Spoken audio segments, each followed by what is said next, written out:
दोस्तों, हमारा ब्रह्मांड कितना विशाल है इसका अंदाजा आप एक पल में लगा सकते हैं और इसमें हमारी पृथ्वी कितनी बड़ी है इसका अंदाजा भी आपको कुछ ही सेकंड में लग जाएगा। बस आपको करना यह है कि आपको एक बार अपनी छत पर जाकर या खुले आसमान में जाकर आधी रात को रात के किसी भी समय जब लाइट ज्यादा न जल रही हो तो एक बार आकाश की ओर देखना। आपको पता चल जाएगा कि हमारा ब्रह्मांड कितना विशाल है। ये जो टिमटिमाते तारे आप देख रहे हो, प्रत्येक तारा धरती से लाखों गुना बड़ा है। इसे आप अंदाजा लगा सकते हो कि इस ब्रह्मांड में हमारी पृथ्वी कितने स्पेस में व्यवस्थित है। हमारी पृथ्वी इसमें रेगिस्तान में रेत के कण के समान है। ब्रह्मांड इतना विशाल है कि इसमें ग्रह, तारे, आकाश गंगाएं और सभी अंतरिक्ष पदार्थ और ऊर्जा शामिल है। रात के समय में आकाश को देखकर आपको बिल्कुल आसानी से समझ में आ जाएगा कि हमारी पृथ्वी एक कण भर से ज्यादा कुछ भी नहीं है। सूर्य के अंदर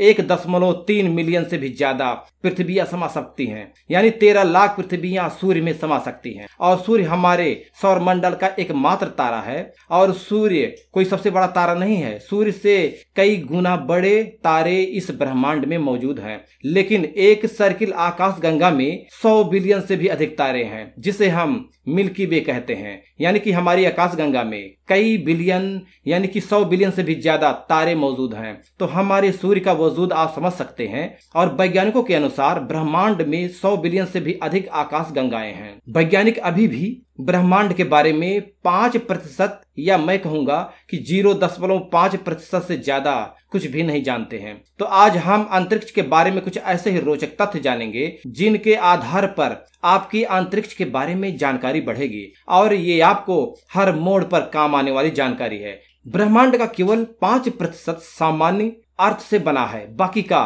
75% भाग डार्क मैटर और 70% डार्क एनर्जी से बना है। यानी कि हमारे ब्रह्मांड में 95% जो पदार्थ है वो हमें दिखाई ही नहीं देता। यदि हम शनि ग्रह को पानी में रख सकने में सक्षम हैं तो वह पानी पर तैरने लगेगा, डूबेगा नहीं। शनि हमारे सौरमंडल का दूसरा सबसे बड़ा ग्रह है, लेकिन ये पूरी तरह से गैस से बना होने की वजह से इसका घनत्व पानी से भी कम है। इसलिए यदि शनि ग्रह को पानी में रखा जाए तो वह एक गुब्बारे की तरह तैरने लग जाएगा। यदि हम सौरमंडल के कुछ ग्रहों पर छलांग लगा सकते हैं, यानी कि जैसा कि हम चांद पर जा चुके हैं और आने वाले समय में हम मंगल पर भी होंगे, तो जितनी छलांग आप पृथ्वी पर लगा सकते हैं बाकी ग्रहों पर उससे अलग होगी। यदि हम पृथ्वी पर 1.5 फीट कूद सकते हैं, यानी कि 1.5 फीट, आप मंगल पर 3 फीट और चंद्रमा पर 10 फीट और बृहस्पति पर आप कूद ही नहीं पाएंगे। हमारी कूदने की क्षमता गुरुत्वाकर्षण पर निर्भर करता है, यानी कि जितना गुरुत्वाकर्षण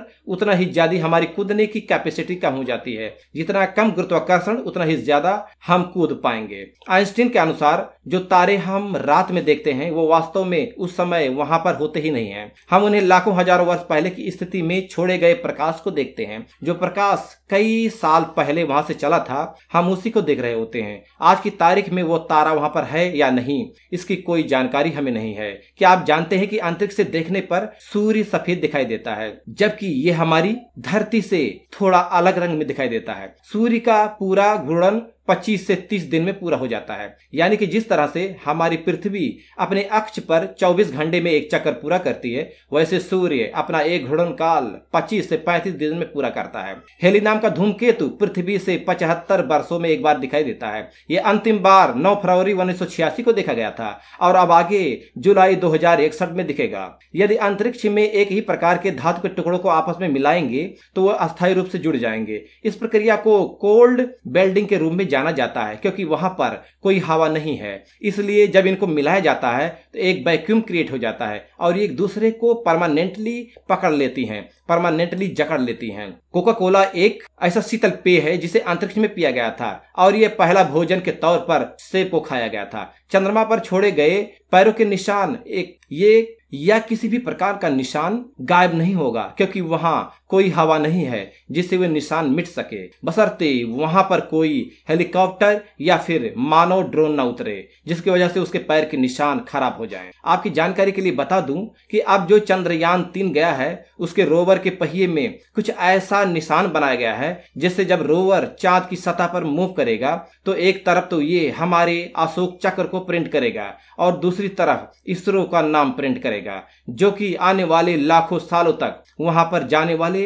अंतरिक्ष यात्रियों द्वारा देखा जाएगा। यानी कि हमारे निशान चांद पर लाखों सालों के लिए आमिट हो गए हैं। हम पृथ्वी से अपने नग्न आंखों से लगभग 7 आकाश गंगा को देख सकते हैं। अंतरराष्ट्रीय स्पेस स्टेशन यानी कि IIS अंतरिक्ष में भेजा गया सबसे बड़ा मानव निर्मित वस्तु है।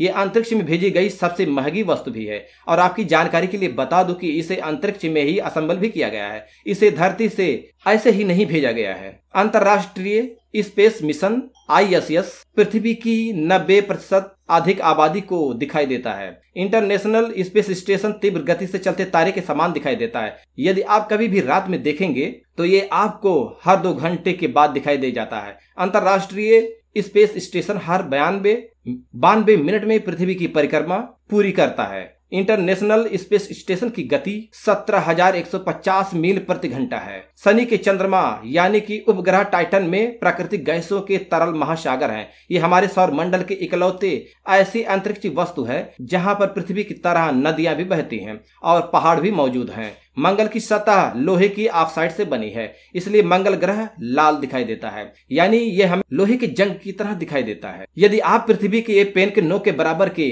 आकार का सूर्य का टुकड़ा रखते हैं, बिल्कुल वैसे जैसे कि वह सूर्य में है, तो आप उसे 145 किलोमीटर की दूरी पर खड़े होंगे, तब भी आप सूर्य की गर्मी से मर जाएंगे और अंदाजा लगा सकते हैं कि सूर्य में कितनी गर्मी है। अंतरिक्ष यान को पृथ्वी के गुरुत्वाकर्षण से बचाने के लिए कम से कम 27.33 किलोमीटर प्रति सेकंड की गति से चलना पड़ता है। सूर्य के बाद प्रोक्सिमा सेंचुरी पृथ्वी का सबसे निकटतम तारा है। मंगल ग्रह पर ओलंपस मून हमारे सौर मंडल का सबसे बड़ा पर्वत है। यह पर्वत पृथ्वी के माउंट एवरेस्ट से भी 3 गुना बड़ा है, यानी कि इसकी ऊंचाई लगभग 24 किलोमीटर है। न्यूट्रॉन तारों की गति इतनी तेज होती है कि 1 सेकंड में 500 से अधिक चक्कर लगा लेते हैं। ज्यादातर लोग सोचते होंगे कि हमारे सौर मंडल का सबसे गर्म ग्रह बुध होगा, क्योंकि वह सूर्य के सबसे निकट जो है, लेकिन ऐसा नहीं है। हमारे सौर मंडल का सबसे गर्म ग्रह शुक्र ग्रह है। ये सौर मंडल के 4 स्थलीय ग्रहों में से एक है। इसमें CO2 यानी कि कार्बन डाइऑक्साइड का घना वातावरण है और इसमें 3.5% नाइट्रोजन गैस है और 18 दिन में हमारी आकाश गंगा में एक नए तारे का जन्म होता है, यानी कि अब भी हमारा ब्रह्मांड बढ़ रहा है। आकाश गंगाओं के कई प्रकार होते हैं, जिनमें से 3 प्रमुख हैं। अंडाकार सर्किल और अनियमित हमारी आकाश गंगा सर्कुलाकार की है। नेपच्यून यानी कि वरुण ग्रह का चंद्रमा टाइटन नेपच्यून के पीछे की ओर परिक्रमा करता है। ये सौर मंडल में ऐसा करने वाला किसी भी ग्रह का एकमात्र चंद्रमा है। बाकी चंद्रमाओं से विपरीत इसकी दिशा होती है। मंगल ग्रह हमारे सौर मंडल में पृथ्वी के बाद जीवन के लिए सबसे अधिक संभावनाओं वाला ग्रह कहा जाता है। यदि कोई तारा ब्लैक होल के पास से गुजरता है तो वह फट सकता है, क्योंकि ब्लैक होल का गुरुत्वाकर्षण बल इतना ज्यादा होता है कि वो तारे के टुकड़े टुकड़े कर सकता है। न्यूट्रॉन तारे का घनत्व इतना ज्यादा होता है कि इसका 1 चम्मच भार पूरी पृथ्वी की आबादी के वजन के बराबर होता है। आप अंदाजा लगा सकते हैं कि न्यूट्रॉन तारे कितने ज्यादा घने और भारी होते हैं। अंतरिक्ष से लौटने पर एक एस्ट्रोनॉट्स 2 इंच तक लंबा हो सकता है, क्योंकि अंतरिक्ष में गुरुत्वाकर्षण नहीं होने के कारण रीढ़ की हड्डी पर कोई खिंचाव नहीं होता है और इसलिए उसकी हड्डियों के जोड़ों में गैप बन जाते हैं। अंतरिक्ष में कोई पाद नहीं सकता। No one can fart in the space, क्योंकि अंतरिक्ष में गुरुत्वाकर्षण नहीं होने के कारण पेट में भोजन और गैस अलग नहीं हो पाते।